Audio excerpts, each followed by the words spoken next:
Hey everyone, welcome back. If you're dealing with a PDF file that's got a few extra pages you don't need, you're in the right place. Today, we're diving into how to delete PDF pages in Adobe Reader 2025. This is super handy for students, professionals, or anyone tidying up documents quickly. Adobe Reader is free and user-friendly, making it perfect for this task. Let's jump right in. First things first, make sure you have the latest version of Adobe Reader installed on your computer.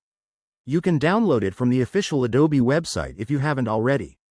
Once that's sorted, open your PDF file in Adobe Reader.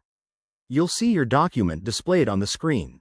Now, to delete pages, click on the View menu at the top and select Thumbnails from the sidebar options. This will show you a panel with small previews of all the pages. Simply click on the page you want to delete. Hold down the Control key if you need to select multiple pages.